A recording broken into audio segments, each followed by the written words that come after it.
Salam əziz tələbələr. Növbəti sınavımızın ikinci hissəsinin, məntiq suallarının ikinci hissəsinin izahı ilə davam edirik izahlarımıza.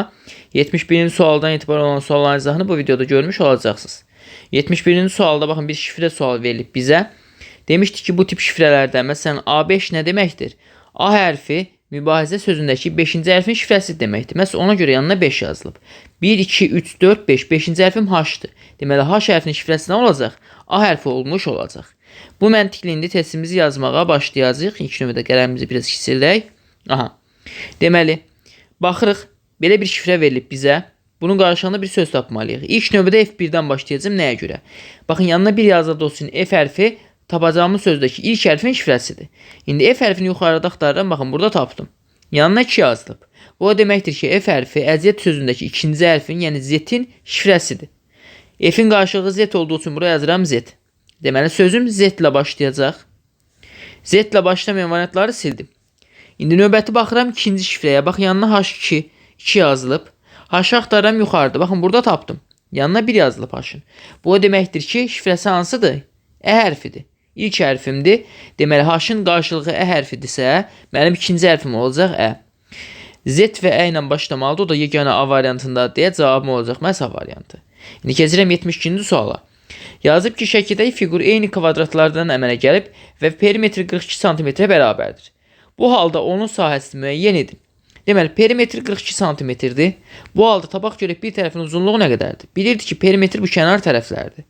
1, 2, 3, 4, 5, 6, 7, 8, 9, 10, 11, 12, 13, 14. Ümumilikdə 14 tərəf var. Deməli, mən 42-ni böləcəm neçəyə? 14-ə. Bu mənə verəcək 3-ü. Bir tərəfin uzunluğu olacaq 3 cm. Məndən bütövlükdə bunun sahəsini istəyir. Mən nə edəcəm? Hər hansı bir kvadratın sahəsini tapacağam. Baxın, tərəfi üstdürsə, hər hansı bir kvadratın sahəsi nəyə bərabərdir? A kvadratına. Yəni nəyə? 3-ün kvadratı. Bu da bizə verir 9-u. Deməli, bir dənə kvadratın sahəsi oldu 9. İndi saymış olsaq 1, 2, 3, 4, 5, 6, 7, 8. 8 dənə kvadrat var. Birinin sahəsi də 9-dursa, 8 dəfə 9-da mənə 72 kvadrat santimetr vermiş olacaq. Yəni cavabım olacaq A variantı. İndi isə keçirik növbəti sualımıza. Operatorlarda demişdik ki, adətən sütun baxırıq. Bu halda bir ipucu görmək olar. Baxın, kiçik ədədlərdən böyük bir ədəd alınıb. Deməli, burada bir vurma prosesi var. Bu zaman düşünəcəyik ki, 39-u mən vurma prosesində necə ala bilərəm? Yeganə 13 vurusun 3 şəklində ala bilərəm. Bu halda mən deyəcəm ki, baxın, 13-ü necə yarada bilərəm buradan? 8 ilə 5-i toplamaqla. Deməli, 8 ilə 5-i topladım 13. 13-ü vurdum 3-ə, bizə verdi 39. Bəs bu 3 hardan gəldi? 8 ilə 5-in arasındakı fərqdən gəldi. Deməli, nə edirəm? Bir dəfə 8 ilə 5-i topladım, sonra vurdum 8 ilə 5-in fərqini, yəni kvadratları fərqi düsturu ilə. Gəldim, sıxdım 39-a. Eyni qaydada bir dəfə 6 ilə 3-ü toplayacam 9, bir dəfə də 6-dan 3 çıxacam, neçə alınacaq? 3 alınmış olacaq. 9 dəfə 3 də mənə 27-ni vermiş olur. Bu sualımda cavab olur C variantı və indi keçid edirik növbəti sualımıza. Şəkil münasibətləri ilə, şəkil ardıcıqları ilə bağlı bir sual tipidir 74-cü sualda. Baxın, qara dairə buradadır. Sanki sonra biraz aşağı hərəkət edib gəlib bu hissəyə. Növbəti yenə hərəkət edib gəlib, baxın, bu hissəyə. İndi baxaq görək bu hərəkət necə baş verdi. Baxın, soldan bura gələndə, baxın, bir addım hərəkət edir. Bir aşağı keçir, baxın, bu hissəyə. Bir addım hərəkət etdi, gəldi bura. Yenə 1, 2, baxın, 2 addım atdı, gəldi bura. 1, 2, indi neçə addım atmalıdır? 3 addım atmalıdır. Baxın, 1, 2, 3 addım atıb keçəcək bu hissəyə. Qara dairə olmalıdır. Harada? Sol yuxarıda. Qara dairə sol yuxarıda olan 2 dənə variantım var. Bir A variantıdır, bir də Y variantıdır. İndi baxaq ağ dairənin qayda qanunluğuna. Ağ dairə buradaydı. Saat əqrəbi istiqamətində bir damı hərəkət etdi, gəldi bura. Baxın, buradadır. Yenə 1, 2, 2 damı hərəkət etdi, gəldi bura. Yenə saat əqrəbi istiqamətdə 3 damı hərəkət edəcək bu səfər. 1, 2, 3 gələcək yuxarı hissəyə. Baxın, o da harada verilib? Yeganə variantda verilib. 74-cü sualında doğru cavab oldu A. İndi baxarıq 75-ci sualımız.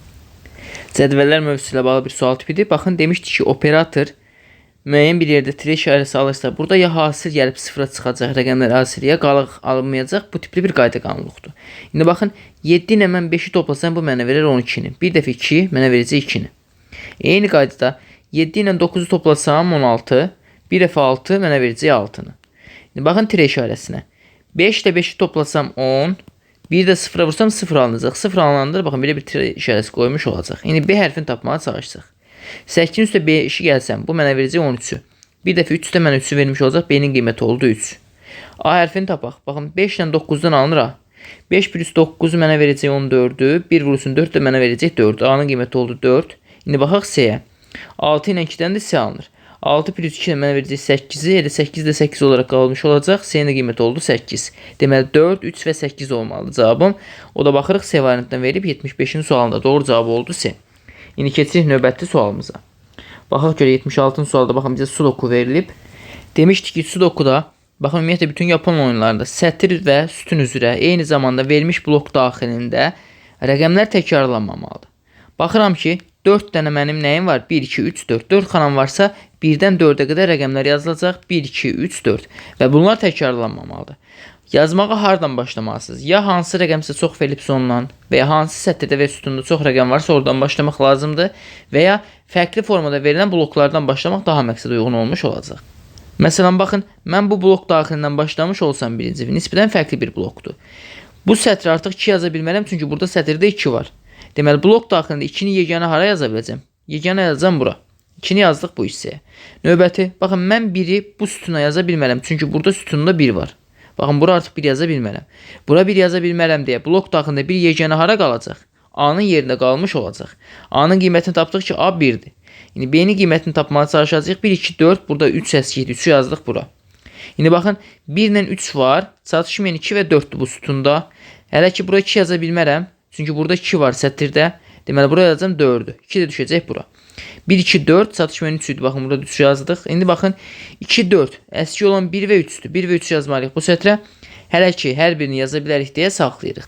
Amma artıq yuxarıki sətrə baxmış olsaq, 1, 3, 2 var. Çatışmayan 4'dür. 4'ü yazdıq bura. Bu sətrim tamam doldu. İndi baxın, bu fərqli blokun içinə baxaq. Buradakı blokun içinə. 2 və 4 var. Çatışmayan 1 və 3'dür. Mən bura 1 yaza bilmərəm. Burada sətirdə 1 var. Buraya yazacağım 3'ü. 1 də yazacağım bura. Baxın, 1, 2, 4 çatışmayan 3'dür. 3'ü də yazdıq bu hissəyə. B-nin də qiyməti oldu 3. 1 plus 3 də bizə 4'ü vermiş olacaq. Cavabımız olacaq A. Axıra qədər artıq doldurmamıza ehtiyac yoxdur. Amma istəsək doldura bilərdik. 3 və 4 buradadır. 1 ilə 2 çatışmır. Bura 1 yaza bilmərəm. Sətirdə 1 var. Buraya yazacağım 2'ni. Burada yazacağım 1'i. 1, 2, 3 çatışmayan 4'dür. Burada yazdıq 4'ü. İndi baxırıq 77-ci sualımıza ardıcıqlar mövzusu ilə bağlı bir sual tipi verilib indi. Uzun ardıcıqları demişdik ki, 2 ardıcıq şəklində baxa bilərik. Baxın, 91-dən gələr 82-yə, 82-dən gəlir 62-yə, 62-dən 75-ə, 75-dən suala. Baxın, 9-dan 9 1-dən böyükdür, 8 2-dən, 6 2-dən, 7 5-dən. Demişdik ki, bu halda nə edə bilərik? Birinci rəqəmlə ikinci rəqəm çıxmaq olar. Ümumiyyətlə, ardıcıllıq belə sistemsiz görünürsə, ədədin rəqəmlərinə ayrı-ayrı baxardıq. 9-dan 1 çıxsaq 8, 8-dən 2 çıxsaq 6, 6-dan 2 çıxsaq 4, burada da 7-dən 5 çıxsaq 2. Baxın, 2 azalır. 8, 6, 4, 2, indi neçə olar? 0 olar. Hansından digərini çıxsaq 0 alınır? Baxın, 7-ə. 1-dən 1 çıxsaq nə alınır? 0 alınmış olar. Deməli, sual şərəsinin yerinə olmalıdır 11. Artıq heç digər ardıcılığı yoxlamanıza ehtiyac qalmır. 78-ci suala baxırıq. Hesab əməllərlə bağlı bir sual tipidir. Baxın, AB 13-ə bölünəndə qalıq alınır 5, CD 13-ə bölünəndə qalıq alınır 7. Biz də ABCD ədədinin 13-ə bölünməsində alınan qalığı tapmalıyıq. Deməli, baxın, əgər 1 yazmış olsaq bura, 1'i 13'ə vursaq 13, üzərinə 5 yesək 18. Bura olar 18. Əgər bura 1 olsa, 1'i 13'ə vursaq 13, üzərinə 7 gəlsə 20. CD də olacaq 20. Gətirib yerinə yazsaq, AB 18, CD 20. Rəqəmləri yerinə yazdıq birbaşa. 18'in içində 13 bir dəfə. Burada nə alınır? Qalıq alınır 5. Baxın, 52'ni 2'ni aşağı sarsaq olacaq 52. 52'də 13'ün neçə dəfədir? 4 dəfədir. Bu olacaq 52. Bura 0'da qalıq da oldu 0 elə birbaşa. Bu 0 da aşağı düşəndə 0'ın içində də elə birbaşa deyəcək ki, burada 0'dır. Qalıq da elə 0 alınmış olacaq deyə C variantını doğru variant olaraq götürmüş olacağıq. 79-cu suala keçid edirik. İndi riyazi əməllərlə bağlı bir sual tipi verilib. Dedik ki, operatorun solunu bərabərləşdirəcək. Yəni C plus 4 bərabər olacaq 7-yə. Buradan C-nin qiyməti neçəyə bərabərdir? 3-ə. Sağı da sağa, yəni A minus 2 də bərabər olacaq 11-ə. A minus 2 bərabərdir 11-ə. Buradan A bərabər olacaq neçəyə? 13-ə. A-nın qiyməti 13-dür, C-nin qiyməti 3-dür. 13 plus 3 16. 16 bölünsün 4-də bizə 4'ü vermiş olacaq. Cavabımız olacaq məhz C variantı. 79-cu sualda aydın oldusa, indi keçirik 80-ci sualımıza.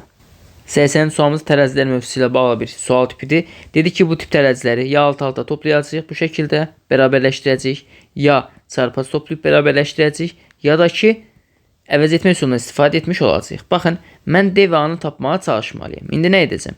P-nin qiymətini bildirəm. P bərabərdir DK-ya. Gətirib bura P-nin yerinə DK yazmış olsaq. Nə alınacaq? Baxın, sol tərəfdə alınır DDK, sağda alınır KA. Hər tərəfdən mən bir dənə K-nı silə bilərəm. Bu zaman 2 dənə D bərabər olacaq A hərfinə. Məndən də D-nın nəyə bərabər olduğunu tapmamı istəyir. Baxın, A hərfi 2 dənə D bərabər idi. Burada A-nı silib 2 dənə yerinə D yaza bilərəm. Cavab da nə alınacaq o zaman? 3 dənə D alınmış olacaq. 80-ci sualında doğru cavabı olur hansı? D variantı 3 dənə D. İndi isə keçirik 81-ci sualımıza. 81-ci sualımıza baxırıq. İndi yazılıb ki, KLM, N və O dostdurlar. Onlar ekoloq, zabit, müəllim, memar və tərcüməsidirlər. Baxın, dedik ki, müəyyən bir uyğunlaşdırma varsa cədvəl qurmaq daha rahat olmuş olacaq. Burada cədvəl quracağıq indi. Çünki bir şəxs var, bir dənə də ixtisas var. Hərəsindən biri uyğun gəlir. Şəxslərin bunlardır. K, L, M, N və O. İxtisaslar da bunlardır. Ekoloqdur. Daha sonra zabitdir, müəllimdir, memardır və tərcüməsidir. Bunları yazdıq. İndi cədvəlimizi tamamlayaq. Daha sonra bir-bir cümlələrimizi oxumağa başlayaq. Deməli, indi baxıram. Birinci cümlədə yazıb ki, Kaya ekoloqdur ya da tərcüməsidir. Baxın, Kaya ekoloqdur ya da tərcüməsidirsə, Kaya digər hissələrin hər birinə nə qoyacaq? Minus qoyacaq. Deməli, ya ekoloq olacaq, ya da ki, tərcüməsi olacaq. Bu cümləm getdi. M zabit deyil. M zabit deyilsə, zabit hissəsini M-ə minus qoyuram. M və O-nun maşınları var. M bərabərdir O-ya. Bunların maşınları olmuş oldu. Bu şəkildə qeyd etdim. Daha sonra ekoloq olanın maşını yoxdur. Deməli, M ilə O-nun maşını varsa, ekoloqun da maşını yoxdursa, M və O ekoloq olmayacaq.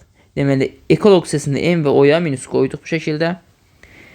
Sonda yazıb ki, müəllim və memarın maşınları yoxdur. Deməli, müəllim və memarın maşınları yoxdursa, M və onun maşını varsa, müəllim və memar M və O olmayacaq. Deməli, müəllim və memar hissəsinə M və O-ya minus qoyuram. Bunların çünki maşınları yoxdur, amma M ilə onun maşını var idi. Baxın, M hissəsində plus ata biləcəyim yeganə yer qaldı. Tərcüməsi. Bura atdım tərcüməsi. Tərcüməsi ancaq bir nəfər ola bilər deyə digər hər birinə nə qoyacam? Minus qoymuş olacam. Bu zaman K nə qaldı? K-ya yeganə ekoloq qaldı. Bura atdıq plusu. Qalan hər yerə minus qoya bilərəm. Baxın, O hissəsində plus ata biləcəyim yeganə yer bura qalıb, bura atdım plusu. Məndən deməz onun peşəsini soruşur. O-ya yeganə plusu burada atdıq, o da kim oldu? Zabit olmuş oldu. Deməli, B variantı bizim doğru variantımızdır. İndi keçirik 82-ci sualımıza. Şəkil cədvəlləri ilə bağlı bir sual tipi verilib. Baxın, ilk növbədə K-nın hansı işarə olduğunu tapa bilərik. Baxın, bu operator, üstbüzək operatoru K-da müəyyən bir işarə alacaq, müəyyən bir form alacaq. Bunun hansı olduğunu tapmaq üçün ikinci şəklə baxacağıq. Baxın, bu şəkildən görək hansını alıb. Bu şəkil aşağı doğru güzgüyə əks etmiş olsaq, baxın, bundan bunu alarıq. Demişdik ki, baxın, bu nöqtə güzgüyə yaxındır, burada yenə güzgüyə yaxındır. Həmin diaqonalın sağ tərəfdəki nöqtəsi, uc nöqtəsi güzgüdən uzaqdadır, yenə uzaqdadır. Baxın, güzgüdən uzaqda sol tərəfdə kvadrat var, yenə sol tərəfdə güzgüdən uzaqda kvadrat var. Həqiqətən güzgü əksidir. Amma burada baxıram ki, güzgü əksi verilməyib. Nəyə görə? Baxın, bu fiqurun güzgü əksi bu formada ola bilməz. Şaqili fiqurun güzgü əksi üfüqi formada verilə bilməz. Deməli, güzgü əksi deyil bu. 90 dərəcə dönmədir. Baxın, qara kvadratın baxır sol yuxarı, burada baxır sol aşağı. Deməli, saat əqrəbi istiqamətində sol yuxarı baxan, sol aşağı baxırsa, saatın daha doğrusu əksi istiqamətində 90 dərəcə hərəkət var. Həqiqətən, qara burada sağa baxır, burada yuxarı. Sağa baxan oxun növbəti hissədə yuxarı baxırsa, saat əqrəbi istiqamətinin əksinə 90 dərəcə hərəkət olmuş olacaq. İndi mən bunu saatin əksinə 90 dərəcə hərəkət etdirsəm, qara baxır sola. Saatin əksinə 90 hərəkət etsə, baxmalıdır aşağı. Aşağı baxmayan variantları siləcəm. D getdi, B getdi. Qaldı 3 dənə variant. İndi keçirəm L hərfinin işarəsini tapmağa. Baxın, ulduz operatoru bu fiqurdan L hərfini almağa çalışacaq. İndi qayda qanunu tapmağa çalışacaq. Ya sağa doğru 180 dərəcədir. Baxın, burada sağa doğru 180 dərəcə hərəkət etdirsəm bu alınır. Həqiqətən baxıram ki, baxın, qara baxır sağa doğru. Güzgün çəksəm buradan. Düz baxın, qaranın yanında, güzgün yanında qara var. Yenə baxın, güzgün bura çəksəm, qaranın yanında güzgü var. Və güzgün yanında qara bir fiqur var. Belə də deyə bilərik. Deməli, əksinə güzgü əks etməliyik. Mən bu fiquru əksinə doğru güzgü əks etmiş olsam necə olar? Baxın, sanki buradan güzgüyü çəkirəm. Kvadratı çəkdim ilk növbədə. Yuxarı hissədə diaqonal nöqtəsi güzgünün yaxınlığındadır. Yenə yuxarı hissədə güzgünün yaxınlığında olacaq diaqonal nöqtəsi. Solda, aşağıda isə baxın uzaqdadır. Belə bir diaqonalı çəkdik və diaqonalımız əksinə dəyişdi. Güzgüdən uzaqda qara nöqtə var idi. Qara kvadrat var idi, yəni güzgüdən uzaqda olacaq qara kvadratdan. Baxın, belə bir vəziyyət alınmış olacaq. İndi cavab variantlarına baxırıq. A-da bu şəkildə deyil, qaldı C ilə Y variantı. İndi baxırıq sonuncu şəklimizə M hərfinə. İndi baxın buradakı kvadrat bu işarədən müəyyən bir işarə almalıdır M-in yerinə çəkmək üçün. Baxaq görək bunun gördüyü iş nədir? Baxın bu kvadratdan alıb bunu. Ya sağa doğru güzgü əks edib ya da 90 dərəcə çevirib. Baxıram ki 90 dərəcə çevirmədi. Sağa doğru güzgü əksi deyil. Çünki mənim bu qara dairəm baxırdı sola, burada baxır yuxarı. Sola baxan oxum növbəti şəkildə yuxarı baxıbsa, baxın sola baxan növbəti şəkildə yuxarı baxıb. 90 dərəcə saat əqrəbi istiqamətində hərəkət var. İndi mən bunu 90 dərəcə hərəkət etdirsəm, saat əqrəbi istiqamətində sağa baxan oxum, baxın bu qara sağa baxır. İndi hara baxacaq? Aşağı baxmış olacaq. Aşağı baxan da yeganə harda verilib? Y variantına verilib. Deməli cavabımız oldu məhz Y. 83-cü suala baxırıq. Anagram sualdır. Baxın A variantında kilometr yazılıb. Kilometr. Daha sonra B'də kiloqram yazılıb. Kiloqram. C'də kilovat yazılıb. Kilovat. D'də perimetr yazılıb. Və Y'də kilobayt yazılıb.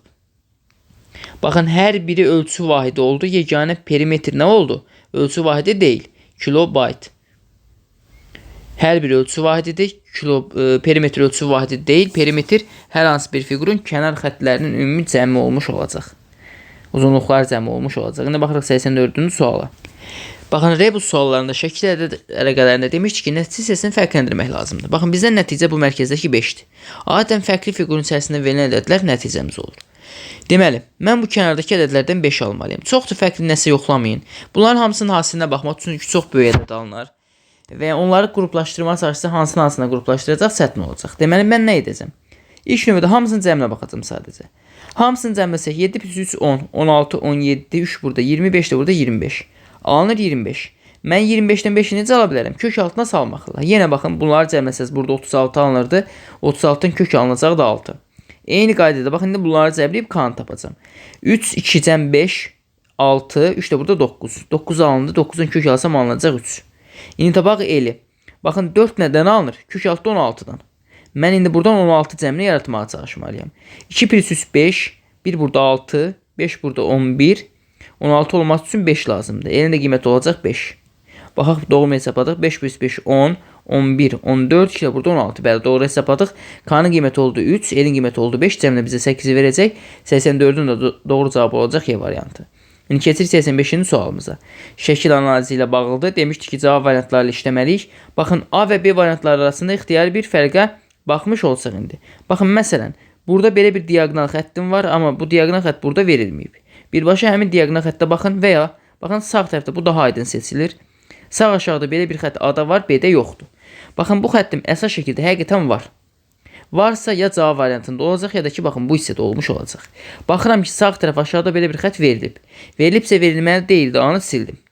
İndi B ilə C arasındakı ixtiyari bir fərqə baxın. Məsələn, qara nöqtədən yuxarı bir xətt burada qalxmayıb, amma burada qalxıb. Baxıram ki, qara nöqtədən yuxarıda, mərkəzdən yuxarı bir xəttim qalxıb burada. Qalxıbsa artıq qalxmamalı idi, C-ni sildim. Baxın, D-də də qalxıb, D-ni də sildim. Qaldı B ilə Y variantları. Baxın, B ilə Y variantları arasında ixtiyari bir fərqə baxsaq, qara nöqtədən sağ aşağı diagonal bir xətt B-də gəlib, amma Y variantına gəlməyib. Baxıram ki, qara nöqtədən sağ aşağı doğru bir xətdən burada gəlməyib. Və bu xətt əsas şəkildə verilmişdi. Ya burada, ya da ki, burada verilməli idi. Birində verilməsi kifayətdir və ikisinə də verilə bilərdi, problem yoxdur. Amma bərabərliyin sağında, əgər burada verilibsə, cavab variantda verilməyəcək. Yox, burada verilməyibsə, mütləq cavab variantda verilməlidir. İndi burada verilməyib deyə cavab variantda verilməlidir. Yeni sildim. Doğru cavab kimi qaldı. Yeganə hansı variant? B variantı qalmış oldu. İndi isə keçirik 86-cı sualımıza. Baxın, operatorlarda 57-dən 47 alıb. 35-dən 23 alıb. Demişdik ki, bir ədəddən konkret başqa bir ədəd alırsa, burada bir vurma prosesi ola bilər. Baxın, 5-i vursam 7-yə 35. 5-in üstəki 7 gəlsəm 12. 35 ilə 12-nin cəmdə mənə 47-dən vermiş olacaq. Eyni qaydada. 3-ü vursam 5-ə 15. 3-ün üstə 5 gəlsəm 8. 15 ilə 8-in cəmdə mənə 23 vermiş olur. Deməli, bir dəfə rəqəmlərin hasili, bir dəfə rəqəmlərin cəmi, sondan yenidən onları cəmləmiş olur. Baxın, 1-i vurur 6-ya 6. Sonra 1 ilə 6-nı da toplayacaq. Bu da bizə verəcək 7-ni. 6 ilə 7-nin cəmi də bizə 13-ü vermiş olur. Cavabımız olur məhz C variantı. 87-ci sualımız yenə bir ardıcıllıq sualdır.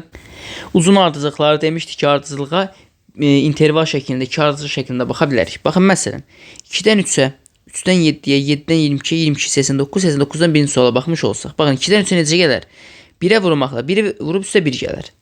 Demişdik ki, baxın, Böyüyən ardıcılıqca birdən-birə sürətli şəkildə böyüyüb bir vurma prosesi ola bilər. Baxın 2 3 1-ə vurdu, üstünə gəldi 1-i. 3-dən 7-yə 2-yə vuracaq, üstə gələcək 1-i. 7-dən 22-yə 3-ə vuracaq, gələcək 1-i. 22-dən 89-a 4-ə vuracaq, gələcək 1-i. 89-dan suala 5-ə vuracaq, gələcək üstünə 1-i. Bu da bizə neçəni verəcək? 5 dəfə 9 45 4 yadda 5 dəfə 44 yadda 445. Üstə 1 gəlsək 446-nı vermiş olacaq. 446 ilə baxaq variantımız varmı? Bəli, 2 dənə variantımız var. Digərlərini silmiş olacaq. 2 dənə variantımız qaldı. İndi baxaq ikinci sualımıza. İkinci sual 1-dən 4-ə, 4-dən 12-yə, 12-dən 30-a, 30-dan da 68-ə, 68-dən ikinci suala doğru gedib. Yenə artan bir ardıcılıq var. Baxın 1-dən 4-ə getmək üçün nə edəcək? 2-yə vuracaq, üstünə 2 gələcək. Sonra 2-dən 4-dən 12 getmək üçün 2-yə vuracaq, üstə 4 gələcək. 2 dəfə 4 8, üstə 4 gəlsə 12. 12-dən 30-a getməsi üçün baxın bu şəkildə qeyd edirəm. 1-dən 4-ə, 4-dən 12, 12-dən 30-a, 30-dan 68-ə, 68-dən suala. İndi 12-dən 30-a getməsi üçün 2-yə vuracaq 24, üstə gələcək 6-nı. 2-yə vurdu 2 gəldi, 4 gəldi, 6 gəldi. İndi 2-yə vurub 8 gəlməlidir. 2-yə vuracaq 60, üstə 8 gəlsə 68. İndi 2-yə vuracaq, üstə 8-dən sonra 10 gələcək. 120, 16. Bizə neçəni verəcək? 136-nı, üstə də 10 gəlsə, bizə 146-nı vermiş olacaq. Deməli, D variantı doğru variantımız olmuş olur. İndi 88-ci suala baxırıq. Baxın, müəyyən mənada birinci sətirdə bizim üçün ipucu var. Hər biri cüt ədəd eyni zamanda 74-ü aşmamaq üçün biz düşünəcəyik ki, böyük ədəd vurulan yerə kiçik bir ədəd yazaq. Kiçik ədəd vurulan bir yerə isə nisbətən böyük bir ədəd yazaq ki, sonunda 74-ə tarazilaya bilək. Burada artıq müəyyən qaydada ədədlər də yoxlaya bilərdiniz. Baxın, tərəf-tərəfə toplayıb çıxmaqla da harasa gedib çıxmaq olardı. İşarələrin sayını azaltmaqla. Baxın, məsələn, mən ikinci sətri mənfi 2-yə vurmuş olsaydım, bütövlükdə mənfi 2-yə vursaydıq nə anlardı buradan? Baxın, 2-yi vuranda mənfi 2-yə, mənfi 2-yə vuranda mənfi 4. Mənfi 4 vurulsun kvadrat, plus yox, daha doğrusu minus olacaq. Çünki mənfi 2-yi müsbət 5-ə vuranda minus 10, üst bucaq. Yenə baxın, minus 2 dairə olmuş olacaq. İndi baxın, birinci sətirdə olduğu kimi yazıram. Bu sətirdə olduğu kimi yazacağım. 4 kvadrat plus 6 üst bucaq plus 2 dairə. Bu bərabərdir 47-yə, bu da bərabərdir 47 vurulsun 2, daha doğrusu bizə neçəni verəcək? 80 14 mənfi 94-ü. Bu da elə bizdə neçədir? 74. Bərabərdir 74-ə. İndi baxın, tərəf-tərəfə toplasam bu kvadratlar getdi, dairələr getdi. Nə qaldı? Üst bucaqlar. Mənfi 10, müsbət 6. Bizə verəcək mənfi 4 üst bucağı. Bu da bərabərdir. 94 ilə 74-ə toplasaq bizə neçəni verəcək? Bu da bizə verəcək mənfi 20-ni. Üst bucaq da burada neçə olur? 5 olmuş olur. Deməli, cavabımız olacaq. Məsələn, D variantı 5. Ədəd də düşünə bilərdiniz, amma açıq burada ədəd düşmək bir xeyli vaxt aparardı, çətin olardı. Ən rahatı ikinci tərəfi mənfi 2-yə vurduq. Bu 4-lər yaratdıq burada. Mənfi 2-lər yaratdıq. Bunlar gedəndən sonra ancaq üst bucaqlar qaldı. Onların üzərində hesaplamaq daha rahat olmuş oldu. 89-cu suala baxırıq indi. Cədvəl qrafik diaqram mövzusu ilə bağlıdır. Baxın, L-K-nın nəyə bərabər olduğunu tapmağa çalışmalıyım. Hansı qrafikə? Məsələn, L burada neçədir? K qiymətində L-in qiyməti oldu 4. Baxıram indi K-ya. Həmin qiymətdə K-nın qiyməti oldu neçə? 2. Baxın, K-nın da L-in qiyməti neçədir? 4. Buraya yazıram 4. K-nın da K-nın qiyməti neçədir? 2-dir. Buraya yazıram 2-ni. 4-dən 2 çıxanda alınacaq 2. K-nın da indi aldığım cavab neçə olmalıdır? 2 olmalıdır. Baxın, burada K-da 2-dir. Doğrudur. K-da 2-dir. Doğrudur. Baxın, D variantında K-da 4-dür. Yanlışdır. Yenə K-da 4-dür. C-də yanlışdır. Y variantında K-da neçədir? 5-dir. Yanlışdır. Qaldı bizim 2 dənə variantımız A və B. Baxın, birbaşa fərqli hissələrinə baxaq. Məsələn, N burada 1-dir. N burada 4-dür. Görək hansı doğrudur. N anında L-in qiyməti bizdə neçədir? 7. Buraya yazıram 7-ni. L anında, baxın N anında daha doğrusu. N anında L-in qiyməti oldu 7. N anında K-nın qiyməti oldu 6. 7-dən 6 çıxanda da bizə verir 1-i. Deməli, həmin baxın bu vəziyyətdə N vəziyyətində qiymətimiz olacaq 1. O da bizə yeganə B variantına verib deyə cavabımız olacaq məhz B variantı. 90-cı suala baxırıq. Yenə mətn məntiq təhlil ilə bağlı bir sual tipidir. Yazıb ki, S-in evi Z-in evindən 20 metr qərbdədir. Deməli, S-in evi buradadır, Z-in evi burada. S-in evi bundan 20 metr oldu qərbdə. Burada yazıram 20 metr. T-nin evi Y-in evindən 20 metr qərbdədir. T də Y-dən 20 metr qərbdədir. Bu şəkildə yazdıq. V-nin evi U-dan 20 metr qərbdədir. V-nin evi U-dan, bu olsun V-nin evi, bu da olsun onun evi. U-dan 20 metr qərbdədir. Y-in evi V-nin şimal şərqində. Y-in evi V-nin, həqiqətən baxın, çəkmişik şimal şərqinə. V-nin şimal şərqindədir. Z-in isə cənubundadır. Baxın, həqiqətən Y-in evi V-dən şimal şərqdədir, Z-dən isə cənubdadır. Tam doğru yerdə çəkmişik. İndi baxırıq. Mətnə əsasən U-nun evi T-yə nəzərin hansı istiqamətdədir? U-nun evi T-yə nəzərin hansı istiqamətdədir? Baxın, U buradadır, T də buradadır. T-nin şimal, daha doğrusu, hara düşür? Cənub şərqinə düşmüş olur. Baxın, aşağı hər zaman cənub olacaq, sağ şərq olacaq, yuxarı şimal, solda qərb olacaq. İndi baxın, bu harda yerləşir U-T-yə nəzərən? Həm aşağıda yerləşir, həm sağda. Deməli, aşağı sağ nə oldu bizdə? Cənub şərq olmuş oldu. Deməli, cənub şərq cavabı da yeganə A variantındadır. 90-cı sualın cavabı oldu A. İndi keçirik 91-ci suala. Yenə, baxın, dedik ki, nələrsə tərəfini saya bilirsə, mütləq saymalıyıq. 3, 4, 5 və 6 tərəfi var. X-in qiyməti deyir 45-dir. X-in əlaqəli olduğu fiqurlar hansılardır? Z-dir, Y-dir və K-dır. Deməli, 4-dən, 5-dən və 6-dan. Bu necəsə almalıdır 45-i. Necə ala bilər? İndi baxmış olacaq buna. Baxın, bunları toplayacaq 4, 5, 6 cəmi. Bizə verəcək necə 15-i. 15-i vuracaq 45 alacaq. Bəs 3-ü hardan aldı? Öz tərəflərindən aldı. Deməli, əlaqəli olan fiqurların tərəflərini toplayır, öz tərəfin sayına vurur. Məsələn, baxın, Y 56 alıb. Y hansı fiqurlarla bağlıdır? Özün 4 tərəf var. Bunun 3, bunun 6, bunun da 5. Baxın, 3-ü, 6-nı və 5-i toplayacaq. Bu bizə verəcək neçəni? 14-ü. 14-ü öz tərəflərin sayına 4-ə vuranda 56-nı almış olur. Həqiqətən deməli, qayda qanunumuz doğrudur. İndi baxırıq hansına, nəyi tapmalıyıq biz? K-nın qiymətini tapmalıyıq. Sual burada yuxarıdadır. Əla. K baxırıq ki, Z-lə nə qədər? 6 tərəf var, 3 tərəf var və bunda 4 tərəf var. Bunları toplasaq bizə verəcək neçəni? 13-ü. Özü neçə tərəf var? 5 tərəfə. 13-ü də vuracaq 5. 13-ü də 5-ə vuranda biz 65-i vermiş olacaq. Deməli, cavabımız oldu 91-ci sualda 65 və indi keçid edirik növbəti sualımıza. Yazıb ki, şagird 4 dərslik A, B, C, D və bir lüğət kitabını rəfə yanaşı ilə düzməlidir ki, lüğət kitabı ya birinci ya da sonuncu olsun. Şagird bunu nəzərə alaraq kitabları rəfə neçə cür düzə bilər?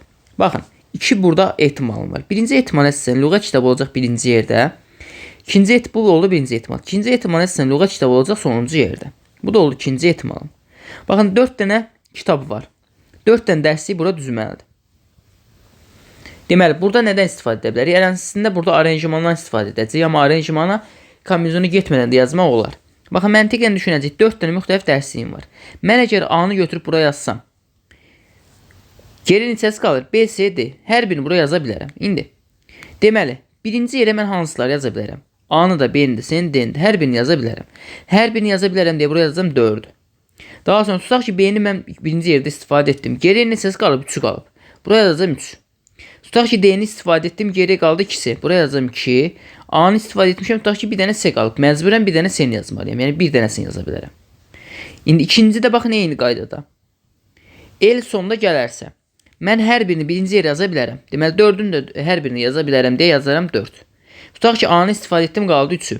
Hər birini yaza bilərəm deyə buraya yazacam 3'ü. İndi tutaq ki, C-ni istifadə etmişəm, qalıb 2'si. Yenə qalanlardan hər birini yaza bilərəm, 2 yazacam. Tutaq ki, B-ni istifadə etdim, bir də D qalıb. Məcburən buraya yazmalıyım 1. Bir dənə kitabım qaldı o üçün. İndi baxın, bunların hasilinə baxmış olsaq. 4 dəfə 3 12, 2 dəfə 12, 24, 24 də 1'ə vursak 24 almış olur. Yenə baxın, buradan nə alacaq? 4, 2, 1 hasili bizə verəcək 24'ü. 2 dənə ehtimal var idi. 24 plus 24 də bizə 48'i vermiş olur. Cavabımız da olacaq 92-ci sualda məhz 48. Aranjmanla necə yazmış olardıq? Baxın, aranjman neçə kitabım var? 4 dərsim var. Aranjman 4 dənə dərsliyin hissəsini düzməliyəm. Hər birini düzməliyəm. 4'dən 4 və ya bu nəyə bərabərdir? 4 faktoriala bərabərdir. 2 dənə də ehtimal olduğu üçün ya 2 vurulsun aranjman 4'dən 4 ya da 2 vurulsun 4 faktorialda yazmış olacaqdıq. Və ya baxın, bu şəkildə açıq şəkildə yazıb da tapa bilərdik. İndi aranjman nədir, faktorial nədir? Baxın, 4 faktorial deyirəmsə 4'dən 1'ə qədər bütün rəqəmlərin hasil deməkdir bu. Aranjman 4'dən 4 deməyək, o birbaşa 4 faktoriyalə bərabərdir. Bu nə olduğunu bildik. Aranjman məsələn tutaq ki, 4'dən 3'ü hesablayıram. Necə hesablanacaq? Baxın, 4'dən başlamaqla 3 sayda, yuxarıdakı sayda geri sayıram.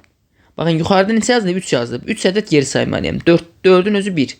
Vurulsun 3, 2. Vurulsun 2, 1. Baxın, 1, 2, 3. 3 dənə ədədi saydım. Nəyə görə 3 dənə ədəd oldu? Bura 3 yazıldığı üçün. Nəyə görə 4'dən başladım? Bura 4 yazıldığı üçün. 4, 3, 2 hasili bizə neçəni verər? 4 dəfə 12, 2'yə də vursaq 24'ü vermiş olar. Əgər aranjman 4'ün 3 olmuş olsaydı, baxın, bu şəkildə hesablayardıq. İndi deməli cavabımız 48 oldu. İndi isə keçirik növbəti sualımıza. 93-cü suala baxırıq. Yazıb ki, C kartında 3, D kartında 2 yazıb müəyyən məlumatlar verilib bizə. İlk növbədə şərtimizi oxuyaq, yuxarıdakı şərti. Deyir, bir üzündə ABCD Y hərflərindən biri, digər üzərində bu rəqəmlərdən biri yazılmış 6 kartın ikisi qara, ikisi ağ, ikisi də ağdır. İkisi qara, ikisi yaşıl, ikisi də ağdır. Baxın, demişdik ki, nələrin isə sayı verilibsə, nöqtəli metodundan istifadə edə bilərik. Baxın, qaralar oldu burada. 2 dənə qara olduğu üçün altına 2 dənə nöqtə qoydum. 2 dənə yaşılım var, altına 2 dənə nöqtəni qoydum. 2 dənə ağ var, altına 2 dənə nöqtəni qoydum. Bir-bir oxuyacağım cümlələrimi. Deyir, C kartında 3 yazılıb. Buradan yazıram, C-də 3 yazılıb. D kartında 2 yazılıb, D-də yazılıb 2. A kartında 1 yazılıb, A-da yazılıb 1. B və C kartları yaşıl rəngdədir. B və C-ni yazdıq bura. Baxın, C-nin yanına 3 yazılmış deyə C-nin yanına yazdım 3'ü. B-nin yanına yazmayaq, C-nin yanına yazaq 3'ü. Daha sonra A kartı qara, A-nı yazıram qaraya. Baxın, A-nın yanına 1 yazıldığı üçün buraya yazıram 1'i. Y kartı ağ rəngdədir. Y-ni yazdıq bura. Daha sonra yaşıl rəngli kartlardan birinə 4 yazılıb. Baxın, yaşıl rənglərdən birinə 3 yazılıbsa, deməli B-yə də yazacaq 4. Mən hansı rəqəmləri tapmışam? 1, 3-ü, 4-ü tapmışam. 2 də D olduğunu bilirəm. Deyir, ağ rəngli kartlarda yazılmış rəqəmlərin cəmi aşağıdakılardan hansı ola bilər? Baxın, Y hansılar ola bilər? Ona baxacağım. Mənim rəqəmlərim hansılardır? 1, 2, 3, 4, 5, 6-dır. Baxın, Y1 ola bilməz. 1-i A-ya istifadə etmişəm. Y2 ola bilməz. Y2-ni D-yə istifadə etmişəm. Y3 ola bilməz. C çünki 3 olub. Daha sonra Y4 ola bilməz. Çünki 4 olan B-dir. Y qaldı nə? Ya 5 ya 6. Deməli, yeni qiyməti ya olacaq 5, ya da olacaq 6. Bu getdi. İndi növbəti nöqtəyə nə yaza bilərəm? Baxın, ağ rəngli kartları istəyir məndən. Biri 7. Artıq ağ rəngli digər kartın B ola bilməz, C ola bilməz, A ola bilməz. Nə qaldı yeganə? Baxın, hansılar getdi? B getdi, C getdi, A getdi. Y-ni onsuz da yazmışam. Ya qalacaq D, ya da qalacaq F. Deməli, digər kartımda ya D-dir, ya da F-dir. İndi baxın, mən ağ rəngli kartların cəminə baxmalıyam. Əgər D olmuş olsa burada, baxın, D olmuş olsa, D-nin qiyməti 2-dir. Y-nin qiyməti ya 5 idi, ya 6 idi. 5 + 2 bizə verər 7-ni. Sonra 6 + 2 bizə verər 8-i. Deməli, 7, 8 ola bilər. Başqa bir ehtimalla burada D olmaz, burada olar F. İndi F-in qiyməti neçə ola bilər? Baxın, D 2 olduğu üçün artıq F 2 ola bilməz. Bu halda F ya 5 olacaq, ya 6 olacaq yenə. Deməli, əgər Y 5 olsa F olar 6, bu cəm bizə verər 11'i. Yox, əksinə Y 6 olsa F 5 olsa yenə cəm bizə verər 11'i. Deməli, 3 dənə ehtimal oldu. 7, 8 və 11 ehtimalları.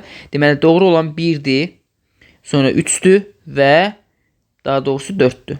Biz nə demişdik? 7, 8, 11 ha? Elə 3 də doğrudur. 7, 8, 11 demişdik. Deməli, 1, 3 və 4-cü ədədlərim doğru ədədlərdir. Bunlar ola bilər.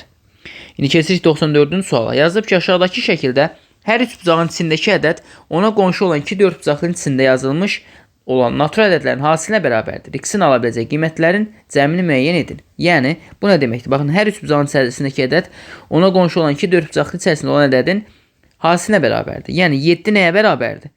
Bu 2 dənə kvadratın içərisində yazılan ədədlərin hasilinə. 7 hansı ədədlərin hasilinə yaranır? 1 və 7-nin. Amma 2 ehtimal var. Bir dəfə 7-ni buraya yazaram, bir dəfə buraya yazaram. Baxın, 2 ehtimal olmuş olar. Hələ ki, birinci ehtimalına baxaq. 1 vursun 7. İndi 21 7 ilə, baxın, burada yazılan ədədin hasilini alır. O da hansı olar? 3 olar. 3 dəfə 7 21. İndi 3'ü də 1'ə vursaq nə alınacaq? X olacaq 3. X-in birinci qiyməti oldu 3. Bir dəfə də qiymətlərin yerini dəyişəcəm. Bura 7 yazacağım, bura 1 yazacağım. 7 dəfə 1 mənə verəcək 7-ni. 1'i neçəyə vursam 21 alınır. 21'ə vursam məhz 21 alınmış olar. İndi baxın, 1'i 21'ə vurduq, aldıq 21'i. Bəs X-i necə alacaq? 21 ilə 7-nin hasilindən. Çünki 3 bucaq düz bucaqların içərisində yazılmış ədədlərin hasilindən alınırdı. 21'i də 7'yə vursaq alınacaq 147. İndi 147 X-in növbəti qiyməti oldu. Məndən də soruşur ki, X-in ala biləcək qiymətlərin cəmini tapın. Yəni 3 + 147. Bu da bizə verəcək 150-ni. Cavabımız məhz neçə olacaq? 150 olmuş olacaq və keçid edəcək sonuncu sualımıza. Anagram sualdır. Baxın, aparat, proqram, maddə. Bunları tapmalıyıq. Birinci yazıram aparatı. Görək hansılar uyğundur. Baxın, mikroskop yazılıb. Belə birbaşa hamısını yazaq. 2 bizdə proqramdır, 3 də bizdə maddədir. Mikroskop yazılıb A variantında. Birbaşa bunu yazıram yanına. Mikroskop. Mikroskop bizdə nədir? Aparatdır. Cihazıdır. Deməli, 1'ə uyğun gələcək A. B variantında driver yazılıb. Driver. ver. Driver proqram götürüləcək. Deməli 2-yə uyğun gələcək B. C-də baxın nə yazılıb? Uran yazılıb. Uran. Uran nədir? Maddədir. Deməli 3-ə yazılacaq C. 4-də kömür yazılıb. Kömür də maddədir. Ona görə 3-ə də uyğun gələcək D. Y-də BIOS yazılıb. BIOS yenə proqram olacaq. O da olacaq harda? Proqram bizdə harda? 2-də idi. Olacaq 2-də. Baxın 1A, 2B-yə, 3 də C-də olmuş olacaq. Bununla da sonuncu sınavımızın ikinci hissəsində izahının yekununa gəlmiş olduq. Bütün məntiq sualların izahını bu video ilə görmüş oldunuz. Növbəti izah videolarında görüşənə qədər hələlik.